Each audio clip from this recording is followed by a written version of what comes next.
Congratulations on 15 years, I whispered to myself, standing frozen in the doorway of my home office. The champagne in my hand felt suddenly heavy as I watched my husband Nate through the partially open door. He didn't notice me.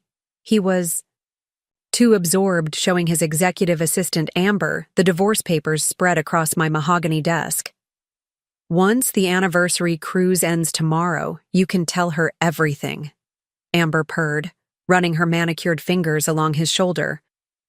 The timing couldn't be more perfect. I should have known something was wrong when Nate insisted on a lavish anniversary celebration cruise around Puget Sound instead of the San Juan Islands getaway I'd suggested. "It'll be more memorable this way," he'd said with that practiced smile, the same one that had charmed Seattle's tech investors for over a decade, the same one that had once made my heart skip a beat when we met at that startup conference 15 years ago. Before we jump back in, tell us where you're tuning in from, and if this story touches you, make sure you're subscribed, because tomorrow I've saved something extra special for you. The evening had started beautifully. The yacht gleamed under string lights as it glided across the water, the Seattle skyline twinkling against the darkening sky.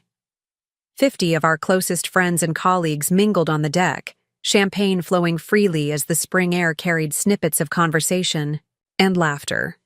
I'd spent weeks planning every detail, from the personalized cocktail menu to the live jazz band playing our favorite songs. "Have you seen Nate?" I asked Rachel, my best friend since college, who was admiring the view of Mount Rainier in the Kia distance. She frowned slightly, her dark eyes scanning the crowd. "I think I saw him heading below deck with Amber. Probably some urgent client call they needed to handle." Amber Collins, his executive assistant of 11 months. Young, ambitious, with degrees from prestigious universities and a wardrobe that somehow always looked straight from a magazine spread despite what should have been an entry-level salary. I'd noticed how she looked at him during our holiday party, but I'd dismissed it as professional admiration. After all, Nate Mitchell was one of Seattle's most sought-after investment advisors. Everyone in financial circles looked at him that way. "On our anniversary?" Rachel's voice carried a note of concern that made my stomach tighten. I'd been ignoring the signs for months. The late nights at the office, the sudden business trips, the way his phone was always face down now. But tonight was supposed to be different. Tonight was supposed to be about us, about celebrating the life and success we'd built together. "I'll go find them," I said, forcing a smile. "Make sure everyone's glasses stay full." I walked through the yacht, my heels clicking against the polished wood floors. Each step felt heavier than the last as I descended the staircase, past framed photos of our travels, Tokyo, Cape Town, Barcelona, places where we'd once been happy. Places where I thought we still were happy. The hallway to the office was dimly lit, but light spilled from beneath the door at the end. The private office I'd arranged in case Nate needed to handle any client emergencies during our celebration. I heard their voices before I saw them, hushed but clear in the relative quiet. "Everything's prepared." Amber's voice was confident, professional, even in this moment of betrayal. "I've checked all the paperwork twice. Once you serve her the papers after the cruise, there's nothing she can do." "You're sure about the timing?" Nate's voice was the one he used when strategizing a major investment. Calculating, precise. "After the party is perfect," Amber replied. "She'll be emotional, vulnerable, more likely to sign quickly without scrutinizing everything. We've worked too hard to let her discover the offshore accounts or the property transfers." I stood there, my hand pressed against the wall for support, my world tilting on its axis. The celebration sounds from above faded to a distant hum as blood rushed in my ears. Through the slight opening in the door, I could see them clearly. Amber was perched on the edge of my desk, her skirt riding high on her thighs while Nate leaned back in the leather chair I'd given him for his birthday. Divorce papers spread between them like battle plans. "You're brilliant, you know that," Nate said, reaching for her hand. I couldn't have planned this without you. Once everything's settled, we can finally start fresh, just you and me." "And the prenup?" Amber asked, her fingers intertwining with his. "You're sure it's not going to be a problem?" Nate laughed that rich, confident laugh that had once made me feel safe. "That old thing? It expired after 10 years. Olivia never updated it, and I made sure we never discussed it again. Trust me, she'll walk away with barely enough to rent a studio apartment. After all, I've been moving assets for years." The crystal champagne flute in my hand suddenly felt too heavy. I watched as Amber leaned down, her lips meeting Nate's in a familiar way that told me this wasn't their first kiss. They'd done this before, probably countless times, maybe even in our home while I was traveling for my consulting business. "We should head back," Amber said, pulling away. "People will start to notice we're both missing." "Let them," Nate replied, pulling her closer. "In 24 hours, none of it will matter." I backed away from the door, my legs trembling beneath me. 15 years of marriage, of building a life together, and he'd planned to end it all. On our anniversary cruise, in front of our friends and family, the humiliation would have been absolute, exactly as they'd planned. I made it to the small bathroom at the end of the hall, locking the door behind me before I allowed the first tears to fall. My hands shook as I placed the champagne glass on the marble counter, gripping the edge to steady myself. In the mirror, my reflection stared back, a woman I barely recognized in that moment, her carefully applied makeup now streaked down her cheeks. "Olivia?" Rachel's voice came through the door along with a gentle knock. "Are you in there?" I opened the door, pulling her inside quickly. One look at my face, and she knew. "What happened?" she whispered, taking the champagne flute from my shaking hand. "I need your help," I managed to say, my voice steadier than I felt. "And I need you to call your brother." Rachel's brother, Greg, was a divorce attorney who'd handled some of Seattle's highest-profile splits. If Nate thought he could hide money from me, he was about to learn just how wrong he was. "Whatever you need," Rachel said, already pulling out her phone. "But first, we need to get through tonight without letting them know what you've discovered." I nodded, straightening my shoulders. Nate had taught me something after all those years of watching him close deals. Sometimes the best defense is making your opponent think they're winning. "Help me fix my makeup," I said to Rachel. "We have an anniversary to celebrate." As I reapplied my lipstick, blotting away the evidence of tears, I caught my reflection in the mirror. I barely recognized the woman staring back at me. Her eyes harder, her smile sharper. Nate and Amber thought they had orchestrated the perfect plan, but they'd made one crucial mistake. They'd underestimated me. I hadn't just been Nate's supportive wife all these years. I was Olivia Mitchell, founder and CEO of Mitchell Tech Solutions. I'd built my consulting firm from nothing while he was still a junior analyst. My company now employed over 70 people and served clients across 3 continents. I'd signed that prenup when my business was just starting, but what Nate seemed to have conveniently forgotten was the clause my father, a retired judge, had insisted upon, a clause that invalidated the entire agreement in case of infidelity. I walked back onto the deck, accepting anniversary wishes with practiced grace. Nate and Amber had returned, standing slightly apart, playing their roles perfectly. I watched as he raised his glass in my direction, that familiar smile in place. "To my beautiful wife," he announced to the gathered crowd. 15 incredible years with the woman who makes everything possible. "Happy anniversary, darling." I smiled back, raising my fresh glass of champagne. Let them think they had the upper hand.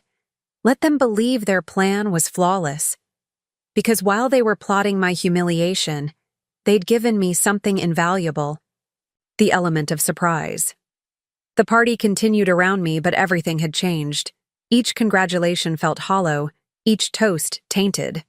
But beneath the pain and betrayal, something else was growing: determination. Nate thought he'd written the perfect ending to our marriage. He was about to learn that this was just the beginning, and I would write the final chapter. The yacht. Docked just after midnight, the last guests disembarking with warm hugs and promises to do it again next year. How many of them would be shocked when news of our divorce broke? How many already suspected something? I watched through the windows as Nate walked Amber to her car, their bodies maintaining a careful distance, a performance for any watching eyes. My fingers tightened around my evening bag as he leaned in, presumably to open her door, their faces close enough for a whispered exchange. "Don't do anything rash," Rachel said softly, gently placing her hand over mine. "We need you thinking clearly." She was right. The fury coursing through my veins wouldn't help me. I needed precision, calculation, the same skills I'd used building my company while Nate built his investment portfolio. "Greg's meeting us tomorrow at 9 a.m., Rachel continued. Preparing and narrating this story took us a lot of time, so if you are enjoying it, subscribe to our channel. It means a lot to us. Now back to the story. He said to secure any financial documents you can find without raising suspicion. Bank statements, investment portfolios, property deeds, anything that might show where Nate's been hiding money. I nodded, my mind already cataloging the possible locations. His home office has a safe behind the abstract painting. He doesn't know I saw him input the code last Christmas. The memory stung. I'd been watching him that day, thinking he might be hiding an anniversary gift. How naive I'd been. Rachel squeezed my hand. "Remember, let him think he's in control. We need time to build our case." Nate returned, his tie loosened, that practiced smile still in place. "What a night," he said, leaning in to kiss my cheek. His cologne, once comforting, now made my stomach turn. "You must be exhausted, darling. Why don't you head up to bed? I have a few emails to send." Emails. Is that what he called coordinating with Amber now? I forced a smile. Years of negotiating tech contracts making it feel almost natural. Of course, don't work too late. We have brunch with the Hendersons tomorrow. The words tasted like ash in my mouth. Once Rachel left, I climbed the stairs to our bedroom, our shared space of 15 years that now felt like a stranger's room. How many nights had he lain beside me planning my downfall? How many mornings had he kissed me goodbye before meeting? Amber? I heard his office door close, followed by the muffled sound of his voice, probably calling Amber, unable to wait even an hour before speaking to her again. I changed into silk pajamas, an anniversary gift from Nate that I now wanted to burn, and pretended to settle into bed. 2 hours later, his footsteps moved down the hall, past our bedroom to the guest room. He didn't even try to hide it anymore. His excuse of working late, wearing thin months ago. The guest room had gradually accumulated his things, a spare toothbrush, pajamas, his favorite robe, another sign I'd chosen to ignore. Once I was certain he was asleep, I slipped out of bed. Our home creaked familiarly beneath my feet as I made my way to his office. The abstract painting swung aside. Silently, I'd oiled the hinges last week under the guise of spring cleaning, revealing the wall safe. The combination was our wedding date, the irony not lost on me as the safe clicked open. Inside, organized with his typical precision, lay folders of documents. My hands trembled slightly as I used my phone to photograph each page, careful to return them exactly as I'd found them. Bank statements showing large transfers to accounts I'd never heard of. Property deeds for a waterfront condo in Bellevue purchased 8 months ago. And there, at the bottom, a manila envelope containing a copy of the divorce papers he planned to serve me. I photographed everything, my business instincts kicking in about maintaining evidence chains. As I reached to replace the last folder, something caught my eye. A small velvet jewelry box tucked in the back corner. Inside lay a platinum bracelet. I'd never seen the price tag still attached. An early freedom gift for Amber, no doubt. The sound of a door opening somewhere in the house sent me into action. Everything back in place, safe closed, painting straightened. I was halfway to the door when Nate's voice froze me in place. "Trouble sleeping, darling?" He stood in the doorway wearing the monogrammed robe I'd given him last Christmas, his expression curious but with a flash of concern in his eyes. "Good, let him worry." "Just looking for some aspirin," I said, gesturing to my temple. "Too much champagne, I suppose." "In my office?" He raised an eyebrow. I forced a sheepish laugh. "Force of habit. I forgot you moved it to the guest bathroom." A pointed comment that made him shift uncomfortably. "Right. Well, try to get some rest. Big day tomorrow." Bigger than you know, I thought, as I slipped past him. In our bedroom, I finally allowed myself to breathe. My phone felt heavy in my pocket, weighted with evidence of his betrayal. I sent a quick text to Rachel. "Documents secured. See you and Greg at 9. Sleep was impossible. I lay awake, my mind racing through 15 years of memories, re-examining them for signs I'd missed. The late-night calls he'd step outside to take, the business trips that seemed to multiply after Amber joined his firm, the way he'd grown. Protective of his phone, angling it away when messages arrived. Around dawn, I heard him leave for his morning run. Another recent habit that coincided perfectly with Amber's early morning spin classes at the gym near our house. How many of their plans had been made during those innocent-seeming exercise routines? I dressed carefully, selecting a cream silk blouse and navy pencil skirt that projected confidence and control. In the kitchen, I went through the motions of my morning routine, brewing coffee I wouldn't drink, setting out his preferred breakfast dishes. The security camera I'd installed last week, another home improvement project, would show I'd maintained our normal schedule.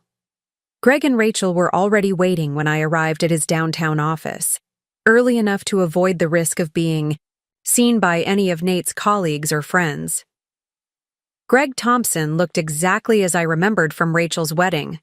Tall, with prematurely silver hair, and the kind of calm confidence that made him Seattle's most sought-after divorce attorney. "Olivia!" He stood to shake my hand, his expression serious but kind. "I'm sorry about the circumstances, but you did the right thing coming to me immediately." For the next hour, I laid out everything, the overheard conversation, the hidden accounts, the property deeds, the carefully orchestrated plan to blindside me on our anniversary cruise. With each detail, Greg's expression grew more determined. "Classic signs of premeditated financial concealment," he said, reviewing the photos on my phone. "The timing of the transfers, the property purchases through shell companies. He's been planning this for at least a year." "What do we do?" I asked, my voice steady despite the storm raging inside. Greg leaned forward, his voice measured. "First, we protect your assets. Second, we gather more evidence. And third," he smiled grimly, "we remind Nate exactly why you don't underestimate a woman who's built her own empire." "About the prenup," I began. "He mentioned to Amber that it expired after 10 years. Greg's smile widened. "Did he? Interesting. Can you get me a copy?" "It's in my safe deposit box. I can retrieve it today." "Perfect. And Olivia, one more thing. He'll text or call soon, wanting to maintain the appearance of normalcy. Play along. Let him think everything's fine until we're ready." As if on cue, my phone buzzed with a message from Nate. "Dinner tonight at Canlis to continue our anniversary celebration?" I showed the message to Greg, who nodded approvingly. "Perfect. Keep him thinking everything's normal. Meanwhile, we're going to turn his perfect plan into his worst nightmare." Looking at Rachel and Greg, I felt something I hadn't experienced since overhearing Nate and Amber on the yacht: hope. Nate thought he'd orchestrated the perfect betrayal, but he'd forgotten one crucial detail about me. I wasn't just his wife of 15 years. I was the woman who'd built a tech consulting firm from nothing, who'd navigated the cutthroat world of Silicon Valley investments, who'd learned to read people as well as I read financial statements. and I was just getting started. That evening, I sat across from Nate at Canlis, the city's most exclusive restaurant, with its panoramic views of Lake Union. He'd ordered champagne, of course, the same brand we'd served on the yacht. I wondered if Amber had helped him select it, or if that small detail had been his own contribution to the charade. "To another 15 years," he toasted, his smile never reaching his eyes. I smiled back, clinking my glass against his. "To getting what we deserve," I replied. If he noticed the double meaning, he didn't show it. Instead, he launched into a story about a client meeting, maintaining the performance of the attentive husband. I played my part too, laughing at the right moments, asking appropriate questions. All the while, my mind was elsewhere, on the prenup. I'd retrieved that afternoon, on the meeting scheduled with my company's CFO tomorrow, on the private investigator Greg had already hired to document Nate and Amber's relationship. When his phone buzzed midway through dinner, I noticed how he angled it away, how his expression softened momentarily before he excused himself to take an important client call.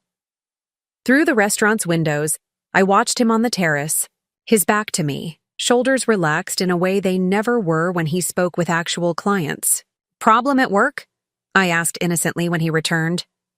"Nothing important," he replied, his lie smooth after months of practice. "Just a nervous investor. Where were we?" The dance continued through dessert and the drive home, both of us playing our assigned roles to perfection. But as I prepared for bed that night, I realized something had fundamentally changed, not just in our marriage, but in me. The hurt was still there, the betrayal still raw, but overshadowing it all was a strange sense of clarity. For years, I'd compartmentalized my life, the ambitious CEO at work, the supportive wife at home. I'd dimmed my light in social settings where Nate needed to shine, downplayed my successes when they overshadowed his. I'd built my company despite his subtle discouragements, grown it while he insisted it was just a side project. Now, watching him prepare for bed in the room we'd shared for 15 years, the room he would soon abandon for the guest bedroom once again, I saw him clearly for perhaps the first time. Not the brilliant investment advisor everyone admired, not the charming husband I'd believed in, but a man so threatened by my success that he'd orchestrated an elaborate betrayal rather than simply asking for a divorce. "Good night, darling," he said, kissing my forehead in a gesture that now felt like another performance. "Sleep well," I replied, knowing he wouldn't. Not in our bed, at least. Within an hour, he'd make his excuse and slip away to the guest room, to text Amber without fear of me waking. As I lay in the darkness, listening to him eventually leave, I made a silent promise to myself. When this was over, I would never, again, make myself smaller for anyone. The woman who emerged from this betrayal would stand in her full height, her full power. Nate and Amber thought they were writing the end of my story. They were about to learn it was only the beginning. The next morning, I sat in Greg Thompson's corner office on the 42nd floor of a downtown Seattle high-rise, watching as he and his financial specialist pored over the documents I'd photographed. The city skyline stretched out behind them, ferries crossing Elliott Bay under a rare clear spring sky, a stark contrast to the intimate betrayal we were dissecting. "Look at this pattern," the financial specialist said, pointing to a series of transactions on his tablet screen. "Regular transfers every second Friday starting 11 months ago, always $99,000, just under the reporting threshold." "Classic evasion tactic." Greg nodded, his expression grim. "And all going to an LLC registered in Wyoming with Amber Collins listed as the managing member." I leaned forward, the timeline suddenly crystallizing. 11 months and 2 weeks. Go. That's when he hired her. Right after his longtime assistant, Patricia, retired. Another piece clicked into place. Patricia had tried to warn me, mentioning over lunch that I should keep an eye on the new hire. I'd brushed it off as professional jealousy. How many other warning signs had I ignored? Rachel, who had taken the morning off from her gallery to support me, squeezed my hand under the table. You couldn't have known, Liv. None of us suspected this. But I should have. The signs were there.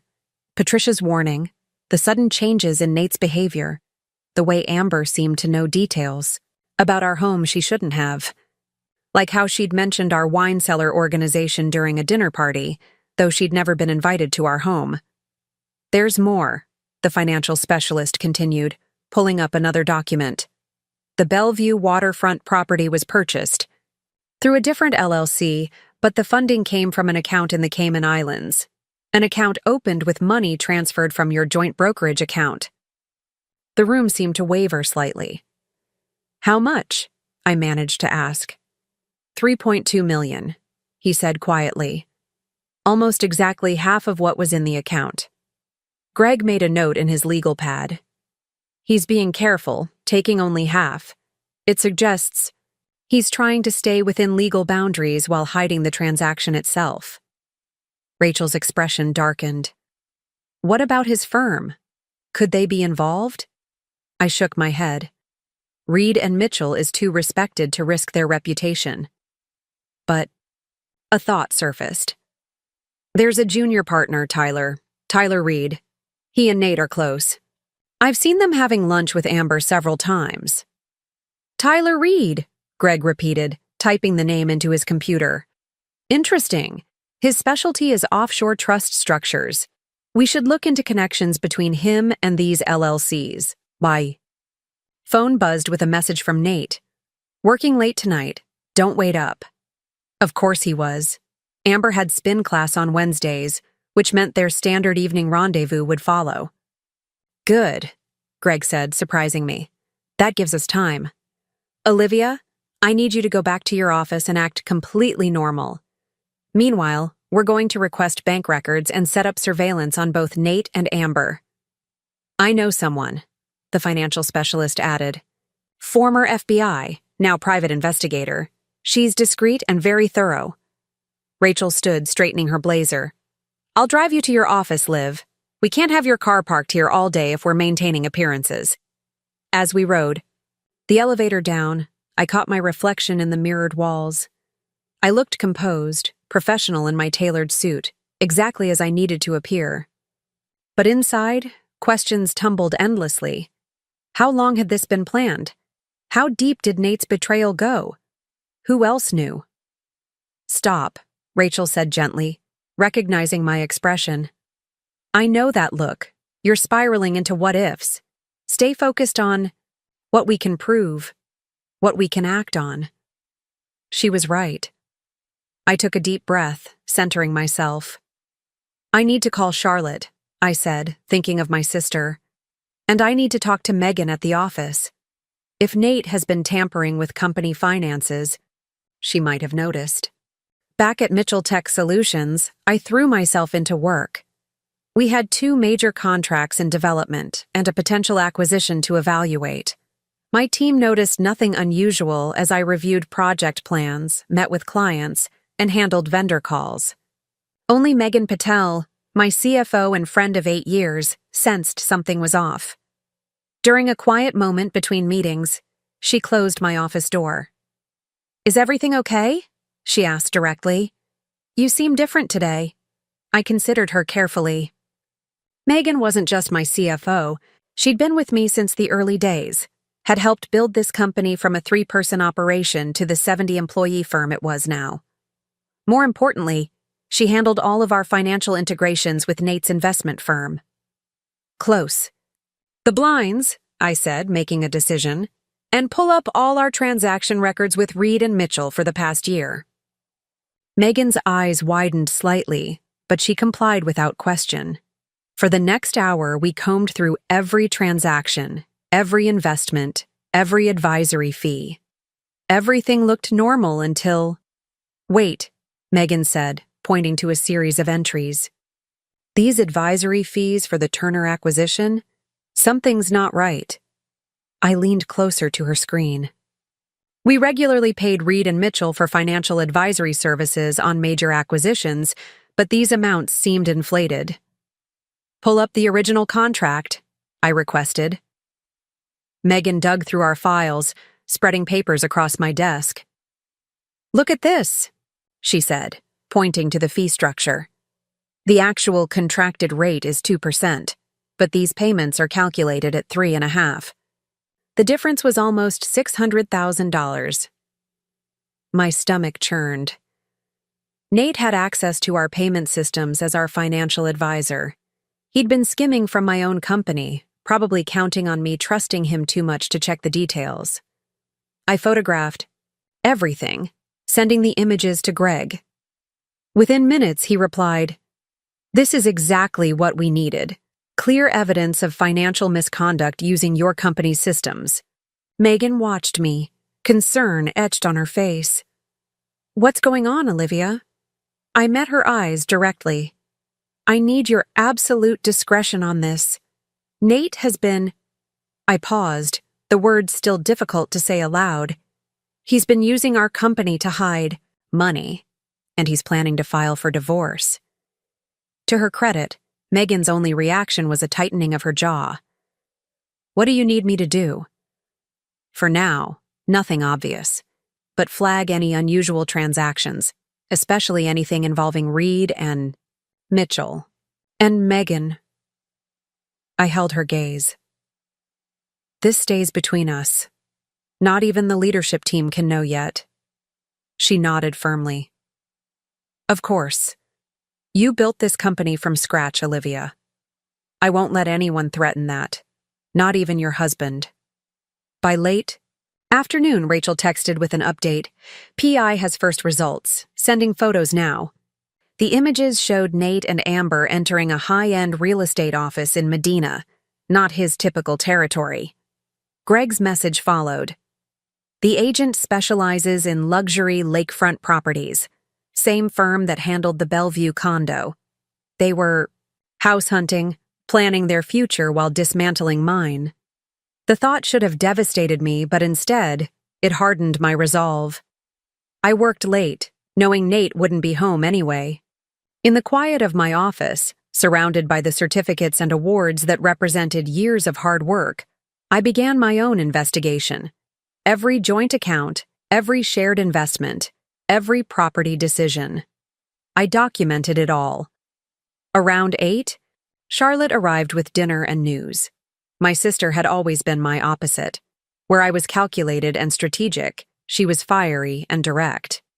Tonight, her usual energy was focused into a laser-sharp intensity. "The PI followed them to Altura," she reported, referring to one of Seattle's most exclusive restaurants. "Very intimate, very secluded. She got photos and audio." I forced myself to eat while Charlotte played the recording from her phone. Nate's voice, warm and intimate in a way it hadn't been with me for months, discussing their future plans. Amber's laughter followed by discussion of their timeline.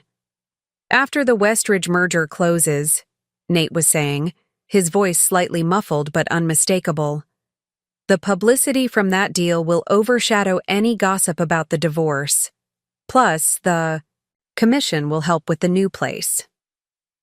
The Westridge merger, his biggest deal of the year. The irony wasn't lost on me that the company being acquired was one I'd introduced him to through a client connection. "Send everything to Greg," I said, pushing away my barely touched dinner. "And I need you to do something else for me." Charlotte raised an eyebrow. "What?" "Call your friend at the Seattle Business Journal, the one who writes the finance column." A plan was forming, one that would use Nate's own strategy against him. "I think it's time to ensure our divorce gets exactly the right kind of attention." As Charlotte made the call, I stared out at the city lights. Somewhere out there, Nate and Amber were planning their happy ending. But they'd forgotten something crucial. Every good story needs a plot twist, and I was about to deliver one they'd never see coming. The Seattle Business Journal columnist Jennifer Chen met me for coffee at an obscure cafe in Fremont, far from Nate's usual haunts. Charlotte's connection had paid off. Jennifer was intrigued by the possibility of an exclusive story about one of Seattle's most prominent financial advisors. So, Jennifer said, stirring her matcha latte, you want me to hold this information until exactly the right moment? Her shrewd eyes studied me over her classic tortoiseshell glasses. Yes, I replied, sliding across a folder of carefully selected documents. These show the timeline of their relationship, the property purchases, the financial transfers. But there's more coming when the Westridge merger concludes next month. That's when you want this to break, Jennifer finished, thumbing through the papers.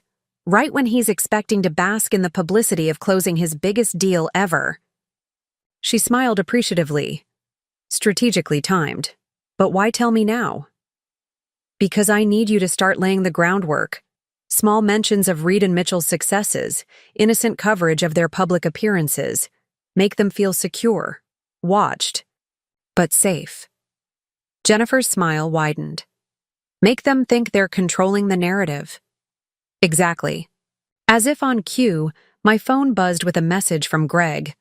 More photos of Nate and Amber, this time entering a private viewing at an exclusive jewelry store in Madison Park, the same one where he'd bought my engagement ring 15 years ago.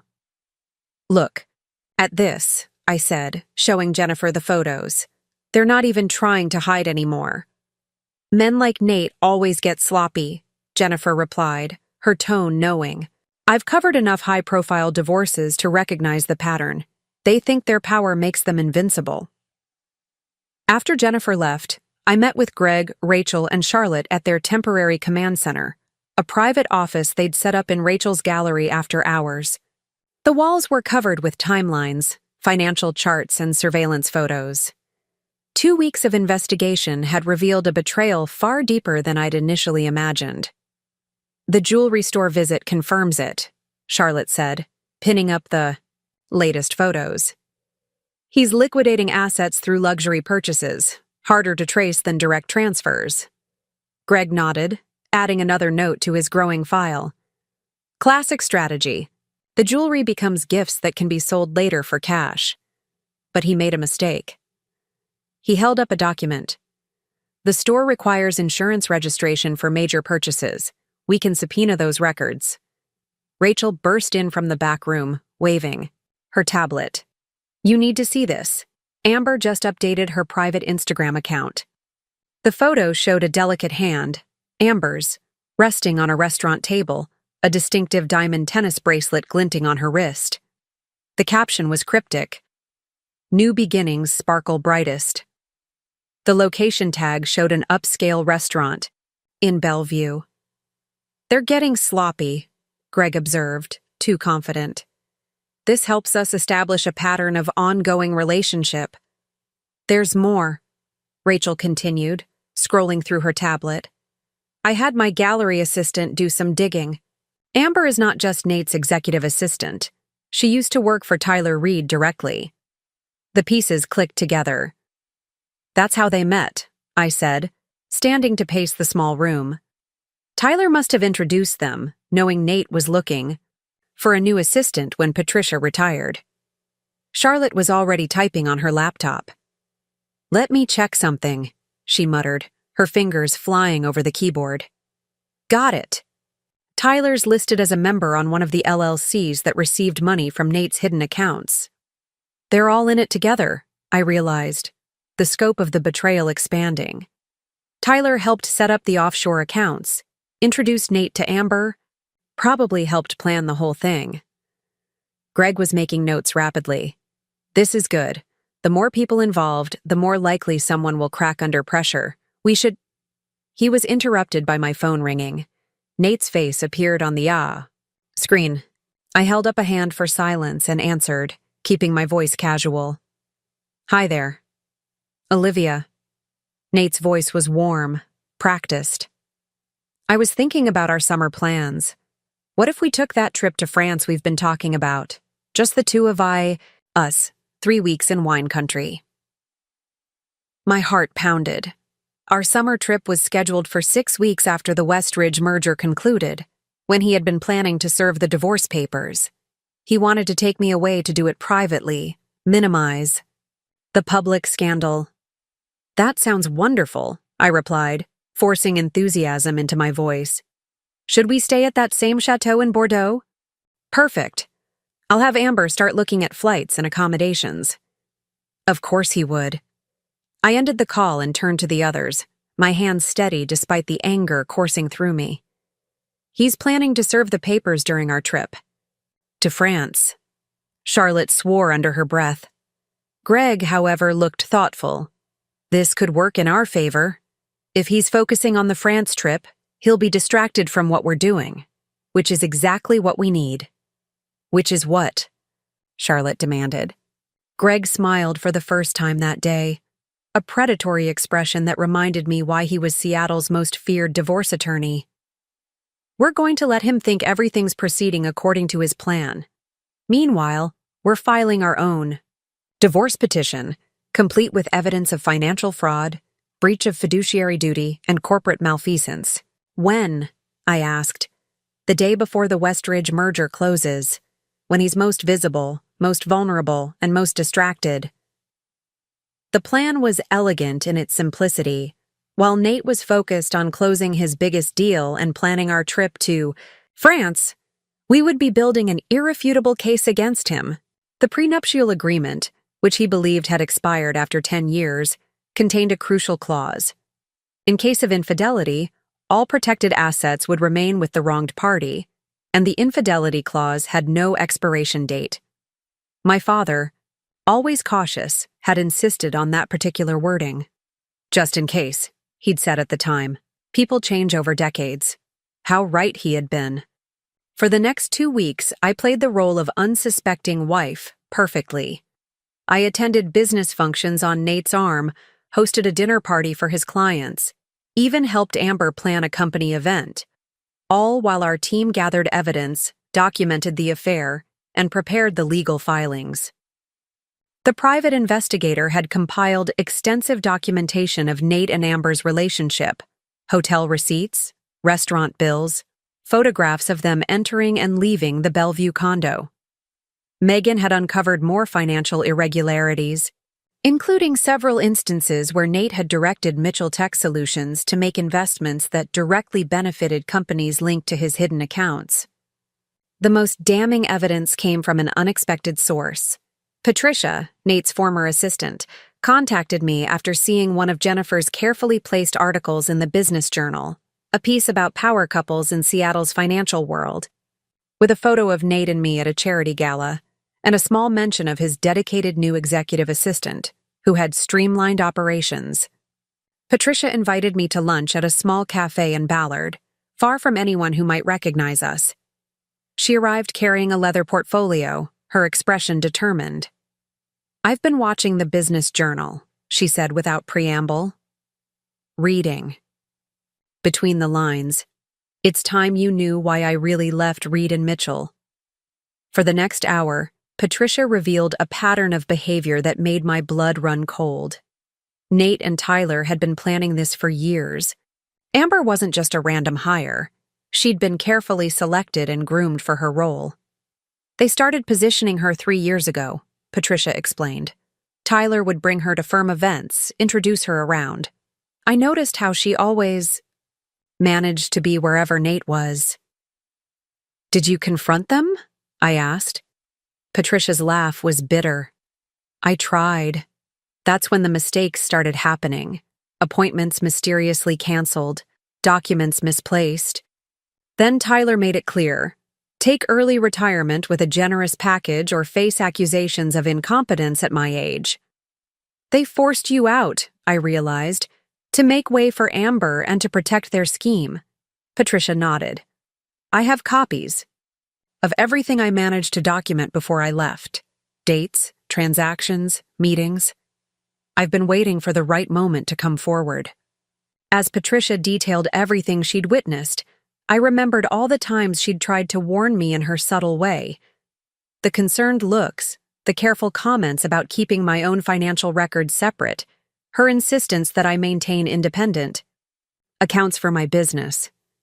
"There's something else," Patricia said, reaching into her portfolio. "The day before I left, I made copies of Nate's private calendar, including entries about meetings with Amber going back 2 years before I retired. Greg had said we needed to establish a pattern of premeditation. This calendar would do exactly that, showing that Nate and Amber's relationship predated her employment, directly contradicting any claim that the relationship started innocently after she was hired. "Why didn't you show me this before?" I asked softly. Patricia met my eyes directly. "Would you have believed it then? Sometimes we need to discover the truth in our own time, when we're ready to see it." She was right. Even if she'd shown me proof months ago, I probably would have found ways to explain it away, made excuses for the man I thought I knew. I needed to catch them in the act myself to finally accept the truth. The following day, Jennifer Chen published another carefully crafted piece in the Business Journal, this one focusing on the upcoming Westridge merger, with quotes from industry analysts about how the deal would cement Reed & Mitchell's reputation as the premier financial advisory firm in the Pacific Northwest. A small sidebar mentioned Nate's innovative approach to wealth management and included a photo of him leaving a client meeting, with Amber walking 2 steps behind, carrying folders. That evening, I received a text from Greg. "Westridge Board. Votes on merger tomorrow. Our filing is ready. Last chance to reconsider timing." I didn't hesitate in my response. Proceed as planned. When I arrived home, Nate was in an unusually good mood, opening an expensive bottle of wine and suggesting we have dinner on the terrace overlooking the lake. "The Westridge Board is voting tomorrow," he said, pouring me a glass.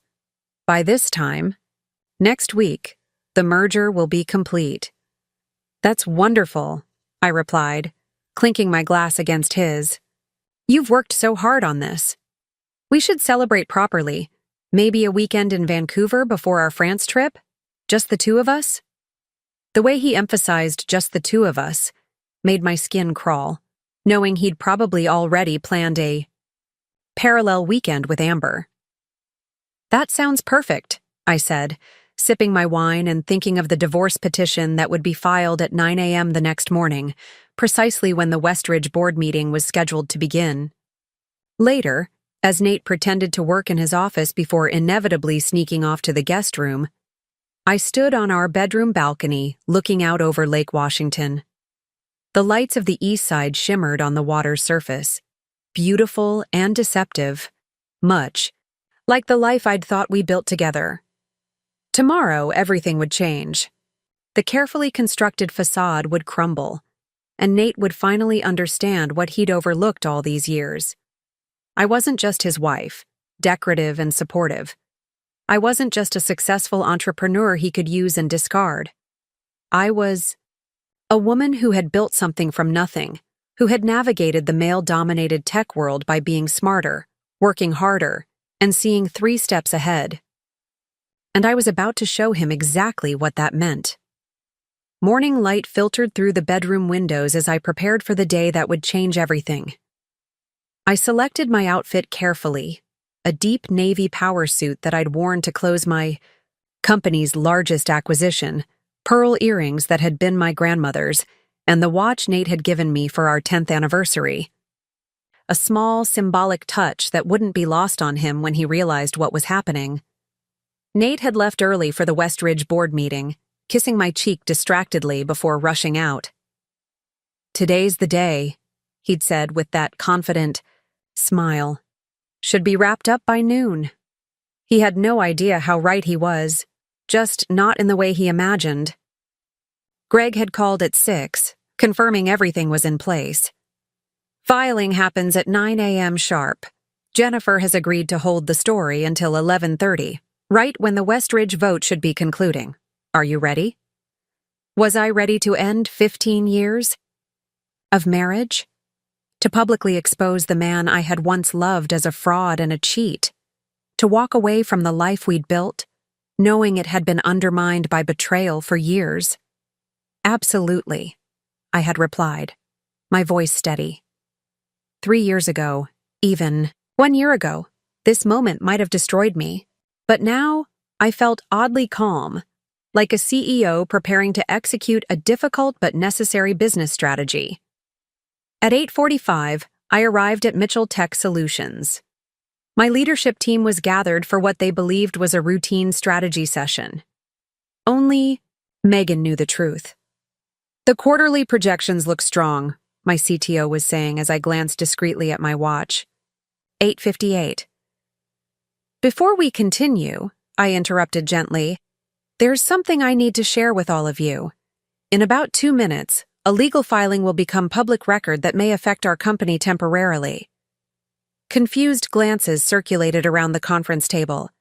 I've recently discovered that Reed & Mitchell Financial has been using their advisory position with us to facilitate financial fraud. As of today, I am filing for divorce from Nate Mitchell on grounds of infidelity and financial misconduct. The room fell silent. 9 a.m. Somewhere in the King County Courthouse, Greg was submitting our petition, complete with over 200 pages of evidence. I want to assure you that Mitchell Tech Solutions is financially secure. We've already severed all connections with Reed & Mitchell and implemented additional financial safeguards. Megan will brief you on the details. My phone buzzed, a text from Charlotte. It's done. I looked around at the stunned faces of my leadership team, people who had helped me build this company, who had trusted Nate because I had trusted him. I apologize for keeping this from you until now, but it was necessary for legal reasons. I'm telling you first because you deserve to hear it from me, not from news alerts or gossip. There will likely be media coverage. If anyone approaches you for comment, please direct them to our PR team. Questions erupted. Concerned, supportive, practical. For the next hour, I answered everything I could, Megan filling in the financial details. By 10:30, the initial shock had transformed into focused determination. This was what I valued most about my team, their ability to adapt and move forward, even when facing the unexpected. Whatever you need, my CTO assured me as the meeting concluded. The sentiment echoed around the table. At precisely 11:30, as the Westridge board meeting was wrapping up, my phone began buzzing continuously. Jennifer's article had gone live, not just in the Business Journal's online edition, but featured prominently on their homepage. Power couple divided, Seattle Tech CEO files fraud allegations against financial advisor husband. The story was comprehensive, detailing the timeline of Nate's affair with Amber, the financial irregularities, the involvement of Tyler Reed, and the evidence provided by Patricia. Jennifer had framed it as a business story rather than a scandal, focusing on the financial impropriety and breach of professional ethics. Within minutes, other outlets picked it up. My PR director appeared in my doorway, looking both alarmed and impressed. My phone is exploding. How do you want to handle this? I handed her the statement we'd prepared. Route all media inquiries through the approved channels. No comments beyond this statement. And make sure everyone knows that Mitchell Tech Solutions continues to operate as usual. At 11:45, Nate called. I let it go to voicemail. He called again immediately, and again. Then a text. What the hell is going on? Call me now. Instead, I texted back. I suggest you speak with your attorney. 12 calls from Nate. 3 from Tyler Reed. 1 from a number I didn't recognize but assumed was Amber. All ignored. At 12:30, Rachel called with an update. The Westridge board has suspended their vote pending an investigation. Their stock is down 8% already. Reed & Mitchell is in free fall, down 12% and dropping. I felt no satisfaction, only a sense of justice slowly unfolding. This wasn't about revenge, it was about consequences. At 1, Charlotte texted, "You might want to turn on King 5 News." I switched on the television mounted on my office wall to see a reporter standing outside Reed & Mitchell's downtown offices. Financial advisory firm Reed & Mitchell is facing serious allegations of fraud and professional misconduct following a divorce filing by Olivia Mitchell, CEO of Mitchell Tech Solutions and wife of founding partner Nathan Mitchell. Sources close to the situation claim the firm used their advisory position to facilitate financial fraud across multiple client accounts. The FBI's Financial Crimes Unit has reportedly opened an investigation, and the Securities and Exchange Commission has been notified. The reporter continued. The Westridge merger, which was expected to be approved today, has been suspended pending investigation. Reed and Mitchell representatives have declined to comment. We've reached out to Nathan Mitchell, but have received no response. I muted the television as Greg called. It's moving faster than we anticipated, he said without preamble. The SEC has already reached out to my office requesting copies of our evidence. Your friend at Westridge must have pulled some strings. That would be Edward Westridge, the chairman's son and my former college classmate. I'd sent him a courtesy email at 9:05 this morning, giving him a heads up about the filing. What's our next move? I asked. Stay exactly where you are, Greg advised. Don't go home. Don't meet with Nate. Don't engage in any way. Let him dig his own grave with his response. At 3, Jennifer Chen called. You might want to see this, she said, forwarding a link to a hastily assembled press conference outside Reed and Mitchell's offices. Tyler Reed stood at a cluster of microphones, looking uncharacteristically disheveled. Reed and Mitchell categorically denies any financial impropriety or professional misconduct, he was saying, his usual confidence notably absent. These allegations are part of a private matrimonial dispute that has unfortunately spilled into the public domain. We are cooperating fully with any inquiries and expect to be completely vindicated. A reporter shouted a question. Is it true that the FBI has seized records from your office today? Tyler's expression flickered. We are cooperating with all relevant authorities. No further questions at this time. Jennifer's voice was amused. Notice who wasn't at that press conference. Your husband is nowhere to be found. Sources tell me he's holed up with his lawyers. By 5, the story had evolved from local news to national. The Wall Street Journal had picked it up, focusing on the potential implications for Reed and Mitchell's clients. Bloomberg was running an analysis of the firm's recent transactions. CNBC had a panel discussing the ethics of financial advisors managing family members' assets. Charlotte arrived at my office with a change of clothes and overnight bag. You're staying with me tonight, she announced, brooking no argument. Greg thinks it's better if you don't go home until things settle. I glanced at my phone. 27. Missed calls from Nate, a dozen voicemails I hadn't listened to, and 40+ increasingly desperate text messages. The most recent simply read, Please, we need to talk. Rachel was waiting at Charlotte's Queen Anne Craftsman when we arrived, along with Greg and Megan. My impromptu crisis team had gathered around Charlotte's dining table, laptops open, phones constantly buzzing. Reed and Mitchell is attempting damage control, Megan reported, looking up from her screen. They've issued a statement placing all blame on Nate, claiming he acted without the firm's knowledge or approval. Throwing him under the bus already, Charlotte commented, setting a glass of wine in front of me. That didn't take long. Greg's phone rang, his assistant, with news that would shift the entire landscape. Amber Collins is requesting a meeting, he announced after ending the call. She claims to have additional evidence and wants to make a deal. The room fell silent as we absorbed this development. Amber, the woman who had helped plan my humiliation, who had worn the jewelry bought with my money, who had expected to step into my life once I was discarded, was now looking to save herself.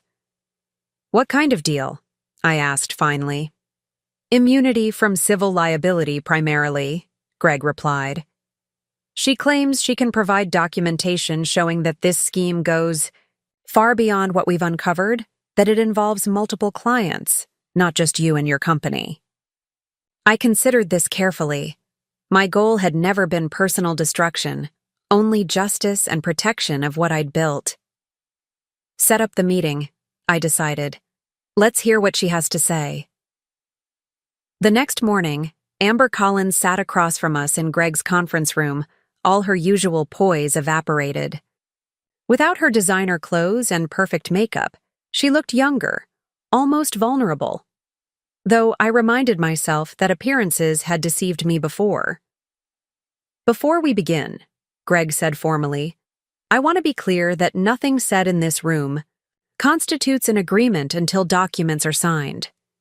Ms. Collins, you requested this meeting. Please explain why." Amber's hands trembled slightly as she opened a folder. "I wasn't the first," she began, her voice barely above a whisper. "There were others before me. Women Nate and Tyler used, then discarded. The same pattern, over and over." She passed across a spreadsheet. "These are transfers to 5 different women over the past 8 years. Each relationship followed the same trajectory: hiring, grooming, promises of a future together, then abandonment once they'd served their purpose." I studied the document, recognizing the same patterns we'd uncovered in my own case.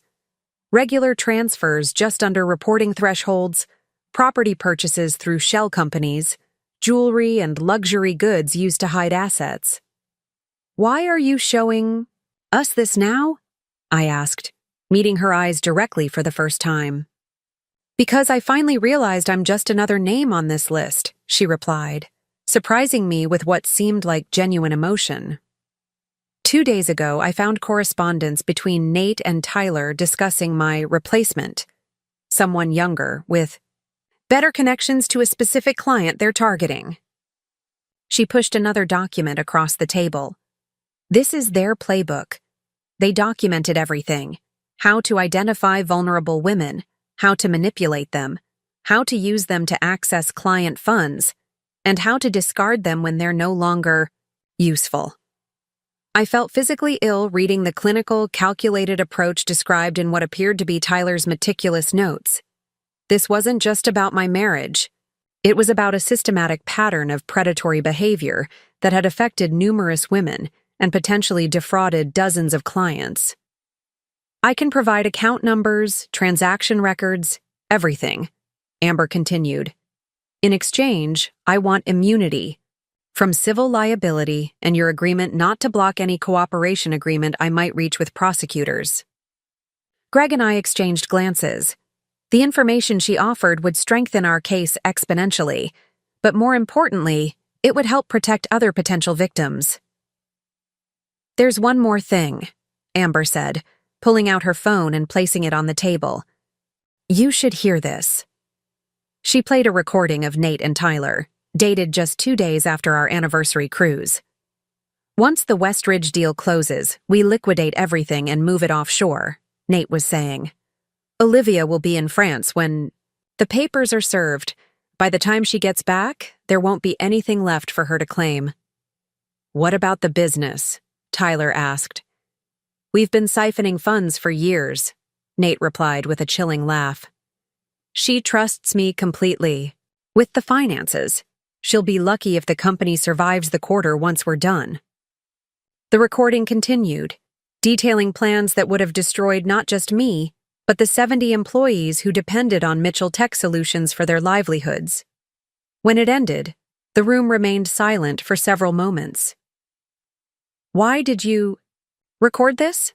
I finally asked. "Insurance," Amber admitted. "I learned from the woman before me to always protect yourself. I just didn't realize I'd need it this soon." By the end of the day, we had reached an agreement with Amber. In exchange for her complete cooperation and all evidence in her possession, she would be released from any potential civil liability in my case. What happened with law enforcement would be up to her and the prosecutors. The evidence she provided proved devastating. By that evening, the FBI had executed search warrants at Reed and Mitchell's offices and at Tyler's home. The Securities and Exchange Commission had frozen the firm's assets pending investigation. Clients were abandoning the firm in droves. Nate's text messages had stopped entirely after the FBI seized his phone. Through his attorney, he made one attempt at negotiation, offering a generous settlement if I would withdraw the more damaging allegations. Tell Mr. Mitchell that his definition of generous and mine appear to differ significantly. I instructed Greg to respond. All allegations stand. 3 days after the filing, I finally returned to our lakeside home, accompanied by Greg and a security specialist who swept the house for any electronic surveillance. Nate hadn't returned. According to his attorney, he was staying at a downtown hotel while resolving these unfortunate misunderstandings. Standing in the foyer of what had once been our dream home, I felt oddly detached. The soaring ceilings, the carefully selected artwork, the floor-to-ceiling windows overlooking the lake, none of it held the emotional resonance it once had.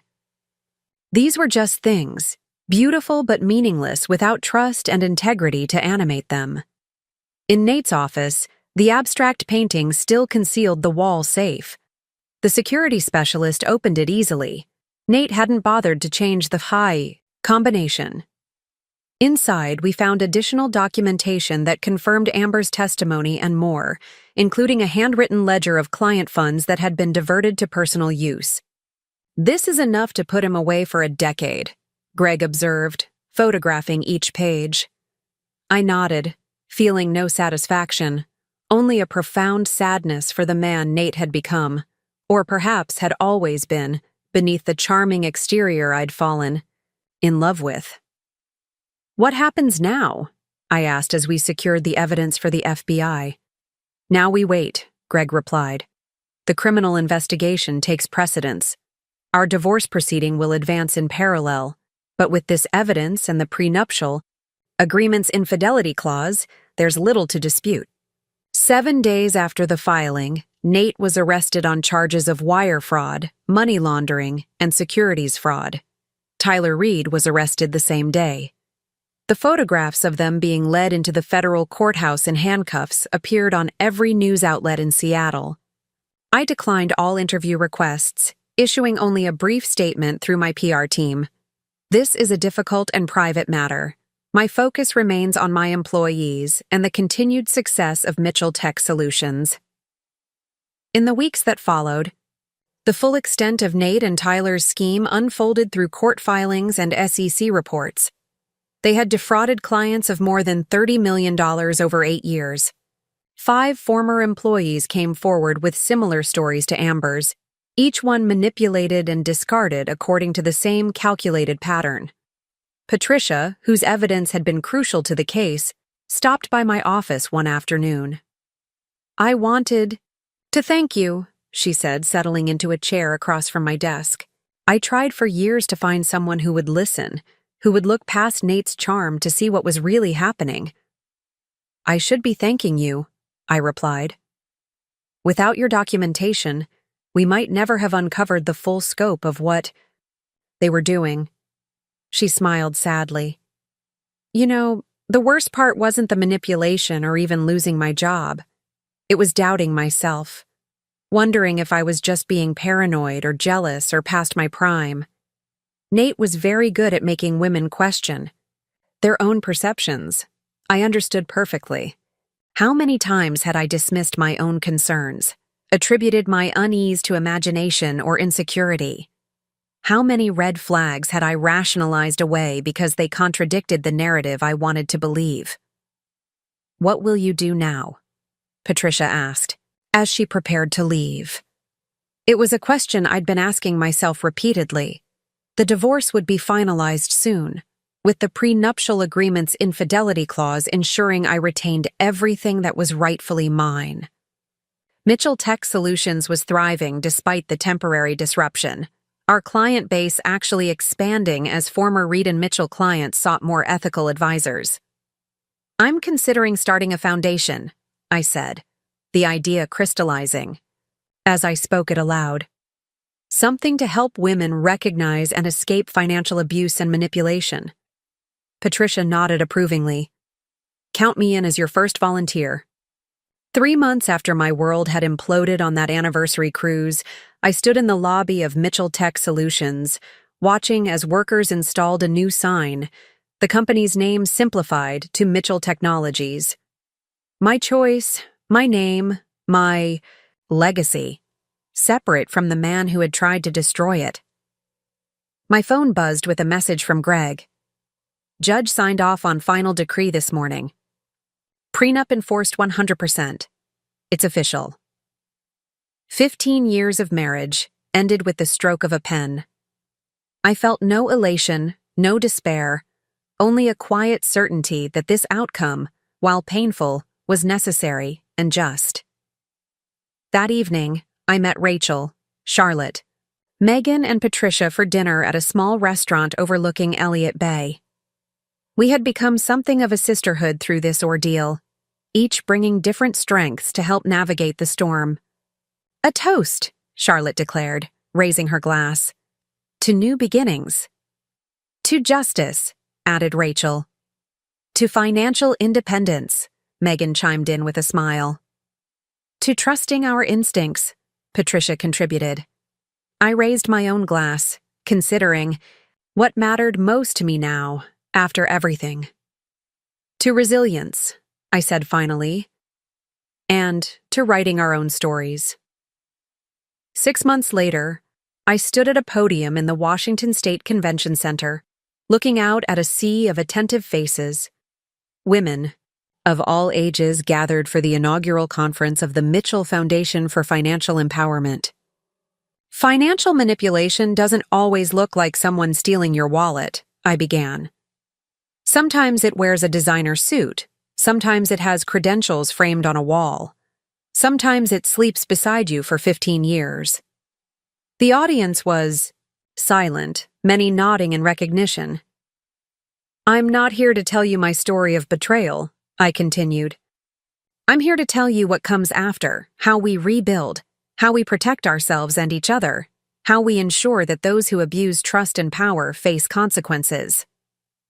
In the front row, my core team sat proudly: Rachel, Charlotte, Megan, Patricia. Behind them, rows of women who had already benefited from the Foundation's programs, many of them former clients of Reed and Mitchell who had discovered their own finances had been manipulated. Nate and Tyler were awaiting trial, having pled not guilty despite the mountain of evidence against them. Amber had reached a cooperation agreement with prosecutors in exchange for testimony. The financial world had moved on to newer scandals, the media to fresher stories. "When someone attempts to take everything from you," I said to the rapt audience, "they reveal something crucial. Exactly what you're capable of withstanding. Exactly how strong you truly are." I thought of that moment on the anniversary cruise, standing frozen in the doorway as my world collapsed. How terrified I had been. How utterly alone I had felt. I wished I could tell that version of myself what I knew now, that she was stronger than she realized, that she would not only survive but thrive, that the very tools Nate had used against her would ultimately be his undoing. "My husband left me for a younger woman," I acknowledged. "But he forgot the prenup he signed protected my fortune. More importantly, he forgot that financial documents aren't the only contracts we sign in life. We make promises to ourselves too. Promises about our worth, our resilience, our right to truth and dignity." Looking out at the women gathered, before me, I saw not victims but survivors, not setbacks but comebacks, not endings but new beginnings. "He thought he was writing the final chapter of my story," I concluded. "He didn't realize he was only the prologue. Up next, you've got 2 more standout stories right on your screen. If this one hit the mark, you won't want to pass these up. Just click and check them out."